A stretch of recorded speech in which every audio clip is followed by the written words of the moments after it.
जय हिंद फ्रेंड्स। आज की क्लास में आप सभी का बहुत बहुत स्वागत है। आज मैं ये है प्रोफेसर शशांक नामक निबंध लेकर के उपस्थित हुआ हूँ। यह एक आत्मपरक निबंध है और इस निबंध के लेखक हैं विष्णुकांत शास्त्री जी। इस निबंध में लेखक ने अपने ही जीवन के बारे में वर्णन किया है, वह भी अलग नाम से, यानी कि ये है प्रोफेसर शशांक नाम से अपने ही जीवन के बारे में इस निबंध में उन्होंने वर्णन किया है। चलिए इसकी समीक्षा को देखेंगे, वो भी बिल्कुल मज़ेदार तरीके से, बिल्कुल कहानी की तरह, एक समरी की तरह होगी इसकी समीक्षा।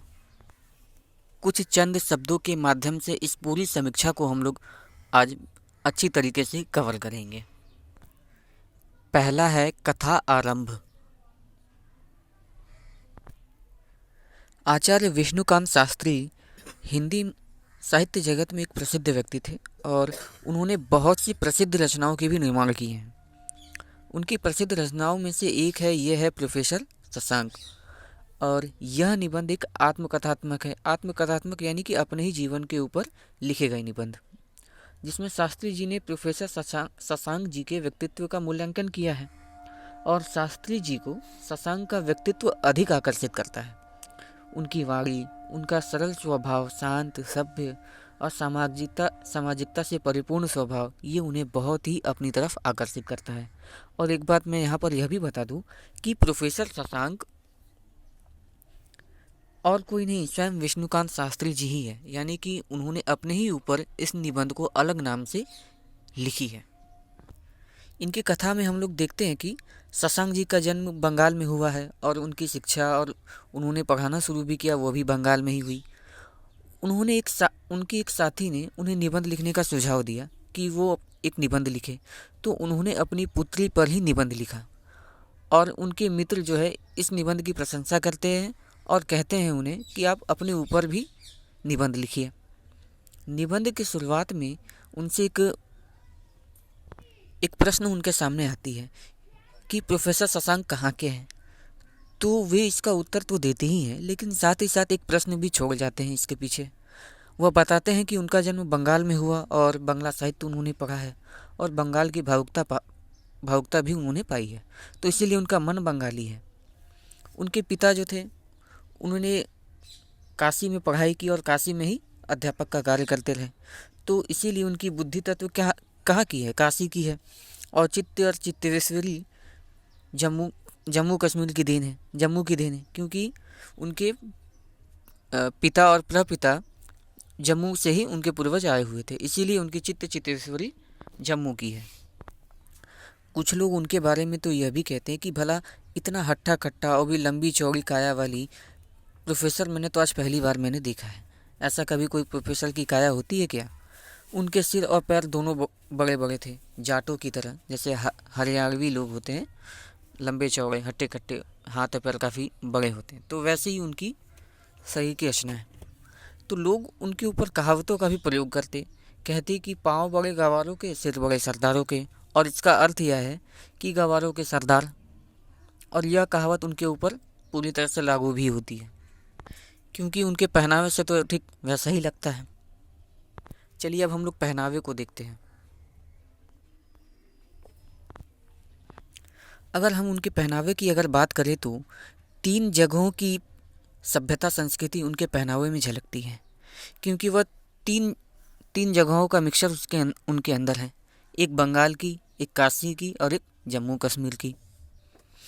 उनका पहनावा बिल्कुल ही क्या है, साधारण है। साल के 9 महीने तो वो काशी का पहनावा पहनते और कुछ महीने तो वो कलकत्ता की परंपरा निभाते, धोती और कुर्ता पहनकर। और सर्दियों के समय में 2.5-3 महीने चूड़ीदार पजामा और शेरवानी या लंबा कोट पहनते हैं, ताकि जम्मू कश्मीर को भी किसी तरह की शिकायत न रहे। और इस तरह इनकी पहनावे में इन 3 जगहों की सभ्यता संस्कृति झलकती है। अब उनकी हम हंसी के बारे में बात करेंगे कि उनकी हंसी कैसी थी।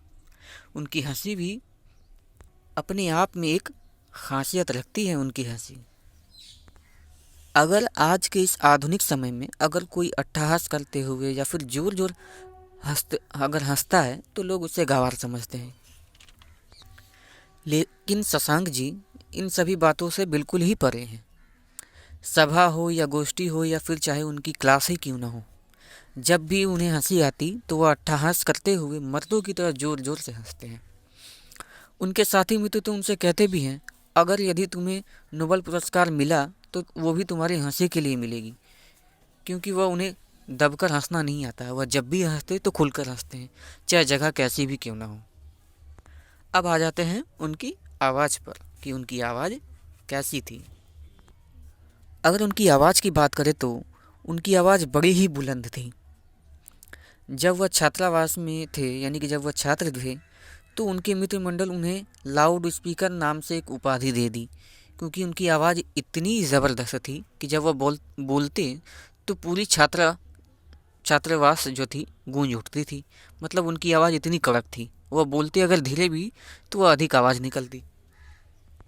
इसीलिए उन्हें लाउड स्पीकर की उपाधि दे दी उनके मित्रों ने। कोई सभा हो या फिर कोई कक्षा हो, वहाँ उनकी आवाज़ गरजते ही रहती है।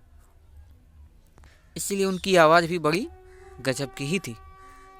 उनके अंदर एक खासियत थी कि वो कभी भी समय को धन नहीं मानते। आज के इस युग में सभी लोग समय को धन से एक ही मानते हैं, समय को ही धन मानते हैं, जबकि शशांक जी का यह मानना था कि समय और धन में बहुत अंतर है। शशांक जी समय को कभी भी धन नहीं मानते और उनका कहना था कि धन जो हाथ की मैल भर भी नहीं है, और समय वहीं पर समय जो क्या है, जीवन का दूसरा नाम है। क्योंकि धन चला गया तो फिर दोबारा से आ जाएगी, लेकिन समय चली गई तो वो दोबारा लौट कर आने वाली नहीं है। तो भला इन दोनों में क्या तुलना हो सकती है। उन्होंने समय को कभी भी धन समझा ही नहीं। इसीलिए वह जब भी छात्रों को पढ़ाते तो उनका जब भी मूड बनता वो लगातार कई घंटों तक पढ़ाते रह जाते, और बच्चे भी उनसे पढ़ते। वो चाहते तो वो कम ही पढ़ाते, जितना समय था उतनी ही देर तक पढ़ाते, क्योंकि जो उनकी आय थी, जो उनका वेतन था, मिलता तो उन्हें उतना ही, अधिक पढ़ाने पर तो कुछ और अधिक मिलता नहीं। लेकिन फिर भी वह समय को धन नहीं मानते हैं। जितना जी में आया, मन लगा हुआ है पढ़ाने में, तो वह पढ़ाते ही रहते हैं। तो यहाँ पर वह समय को कभी उन्होंने धन माना ही नहीं है। अब हम बात करते हैं उनके काव्य प्रेम की, यानी कि कविता से प्रेम, कविता से उनका कितना लगाव रहा है। उन्हें कविताओं से बड़ा प्रेम था। उन्हें नई पुरानी बहुत सारी कविताएं याद थी, वो भी अलग अलग भाषाओं की भी। कभी तो ये समझ में नहीं आता है कि उनके ऊपर कविताएं लट्टू हैं या फिर वे कविताओं के ऊपर लट्टू हैं। अगर वो कविता सुनाने पर आ जाएं तो घंटों तक सुनाते रहते हैं।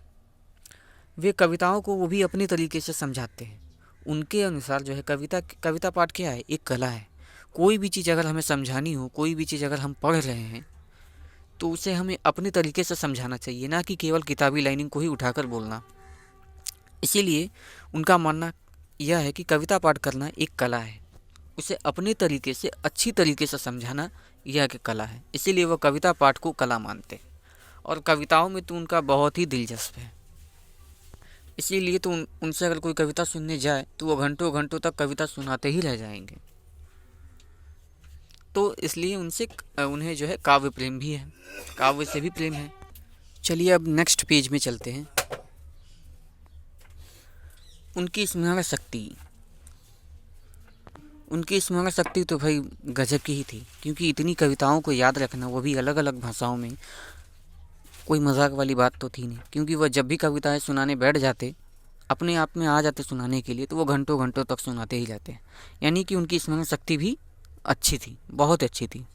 लेकिन वहीं पर यह भी देखा जाता है कि वह छोटी छोटी चीज़ें जो हैं बहुत जल्दी भूल भी जाते हैं। तो ये कैसी स्मरण शक्ति है। काव्य से प्रेम तो है उन्हें, बहुत सारी कविताएं उन्हें याद है, लेकिन छोटी मोटी चीज़ें वो बहुत आसानी से भूल भी जाते हैं। इस निबंध में कुल मिलाकर यह बात है कि इस निबंध में लेखक ने अपने ही जीवन के बारे में उन्होंने वर्णन किया है, वह भी अलग नाम से, प्रोफेसर शशांक के नाम से अपने ही जीवन के ऊपर उन्होंने वर्णन किया है। चलिए इसके निष्कर्ष को हम लोग देखते हैं।